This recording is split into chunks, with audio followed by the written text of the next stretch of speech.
Welcome back to today's program here on the Taiwan Outlook. I'm your host, Wu Ruiguo. We will continue our conversation with Dr. Chan Hou-Sheng, who is concurrently the chairman of Cross-Straits Common Market Foundation here in Taiwan, and also one of the leading experts on social welfare and labor affairs here in Taiwan. Dr. Chan, this part of the program, I'm going to ask you to start off first by playing the role of a psychiatrist. Okay, right. Okay, and you studied. Fortunately, I did some psychology at university. I know you're very good at it. We've seen, since middle part of this year, there's been a number of tragic suicides, as some of the factories on the mainland China, run by Taiwan businesses, namely Hong-Hai Precision. Yeah. And a lot of reports being made, a lot of speculations being put behind what the motivation was for the tragic suicide attempts. In your opinion, what were the causes that led to the employees committing suicides at the place where they work and where they live? I think it's the case, as you mentioned, is that quite unusual because that is a huge number of employees. Yes. Therefore, the working time and also the daily working operation is like a military operation. Okay? Yes. Because you have to control those employees' working time and dinner time and sleeping, resting time, and so on and so forth. I think this, they should learn from Taiwan's one of the very good programs. That is Employees Assistance Program. Okay. EAP. Okay. Means that in every factory they should have some counseling psychologists, as well as the so-called industrial social workers. That is the example we developed that from experience in the United States. Yes. We can perceive that our employees expressing some kind of discontent and also expressing some kind of irregularity in their working time. I think that is time we call the target personnel. We should give more care to them. Yes, more attention. More attention. So EAP program has been playing quite good in Taiwan, especially in the 1970s, where Taiwan was still a very so-called labor-intensive industry, like GE, Philips. They all have this kind of programs to supporting, to assisting those employees. So, in my opinion, that's an employer with such a huge number of employees, they should providing more, I said, human management. Yes. Okay. It's not because certainly in mainland China they have abundant human resources. Of course. You don't have to care about the supply of manpower. Nevertheless, I think as an employer, given more care to the employees, Precisely. they provide will give more returns. So that is my suggestion to the employers in mainland China. Throughout my recent visit to China, also I proposed that while it won't cost you very much. No. You have a counseling psychologist and industrial social workers, maybe 1 to 5,000 or 1 to 2,000. It depends on the size of the factory. So I think Taiwan's experience in the 1970s and 80s can give some insights for them. Okay. And also, if we look back just a few months ago in Taiwan, I think in the central part of Taiwan, I believe there was a single mother who was psychologically unstable at the time, and then she did show some symptoms of committing a suicidal act. And then I believe that maybe on one weekend, when she picked up her kids from school, and the daughter was actually asking for help to the teachers, to the social workers, thinking that they could provide some assistance to her mother, so she wouldn't do anything foolish. But somehow, I think the local social welfare workers did not apparently, do all the things that he or she could have done, right. and the tragedy still happened. Right. And both the mother and the daughter passed away. Right. And after that, tragedy, there were a lot of criticism, by, especially Taiwan's media, over the fact that, hey, why, those of you in the social welfare department in the local government can, do a little more, maybe reach out a little more to the mother and make sure the mother doesn't do anything to harm herself or her children. Yeah. And did you think such criticism was justified? Or did you think that social workers did all the things they could for the time being, at the time? Yeah, first I totally share sympathy with your observation about this tragedy. Yes. Secondly, I also agree with some of the criticism that the local authorities did not provide a very comprehensive sort of safety net for those vulnerable families or individuals. Okay.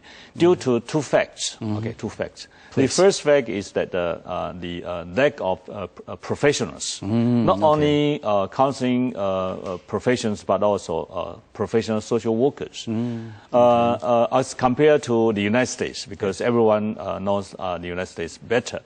They have quite a high, low rate proportion of one professional social workers or psychiatrists to population. Okay. But in Taiwan, because of the regulations so far, the government hasn't relaxed to have more professional social workers. Right. The second fact lies in the situation that local authority the mayors or magistrates, their attitudes. Okay. Some of the city mayors or magistrates are given a high priority to this pervert, I mean, these personnels. The others don't. Yeah. I think this, for the central government, they have a policy, I think this is what's mentioned here, is that they try to identify, we call the vulnerable families. Exactly. Yeah, vulnerable families.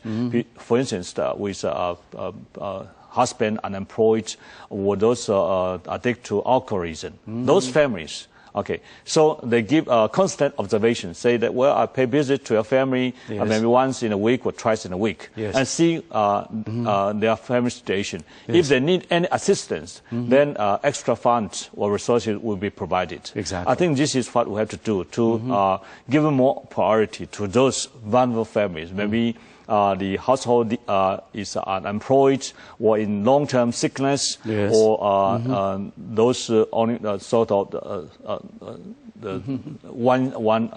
single family, single parents families. Yes. So these vulnerable families we have to identify first, and then given observation and providing extra care. Yes. Yeah.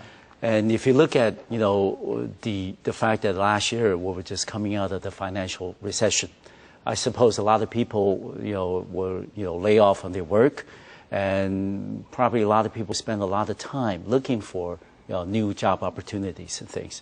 And we could, certainly imagine that the tremendous pressure that they were placed under, during that transition. Therefore, given the fact that we are now living in a day and age when there's a lot of pressure, financial pressure, family pressure, you got pressure from kids, or, other members of the family, what are some of the signs that we may be able to pick up from a friend or relative that's telling us, hey, he is in trouble? I think it's, the government, both central government and local authorities, should play some kind of role in identifying and looking into those families who are in great pressure. Okay? Yes. I think I have to give my observation to the audience that those NGO and NPO, non-governmental organizations and non-profit organizations, have been playing a very important part in providing extra care or need care to those families, because the strength of the NGO and NPO is that they are non-bureaucratic. Yes. So their assistance can be reaching out in a very short period of time. Yes. So this is what I always proposing to the government. Government should be playing a partnership with the NGO and NPO. In the modern state, government cannot do anything. Yes. In our tradition, we say that, well, government is taking care of from cradle to the grave. Yes. But that is not in the modern time. Okay. Because we are in a very changing fast society. Yes. So we have to rely on supports from NGO and NPO. And therefore, I think the experience in the Taiwan's NGO and NPO have been playing a very important part. Exactly. I think there's a newspaper saying the President Ma Ying-jeou's Madame Ma will be visiting Haiti with the support of our local NGO organization. Exactly. That is the experience we can share with other countries. So not only our government is playing an important part in the social welfare, caring the vulnerable families, but also NGO, NPO are also very important too. Okay. And Dr. Chan, finally for this segment, do you think that as the world is becoming more integrated and also more interdependent, and can we then expect some of the relief assistance that's offered by NGO and NPOs can also become international?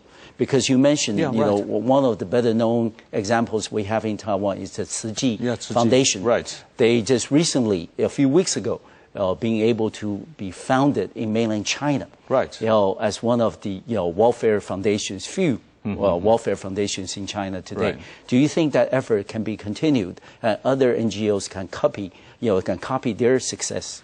I think this NGO's development in Taiwan has been one of the Taiwan experience. Okay. As I said, not only Tzu Chi, but also World Vision, CCF, and the others are also providing all kinds of assistance outside Taiwan, in mainland China, in Africa, in South America. Okay.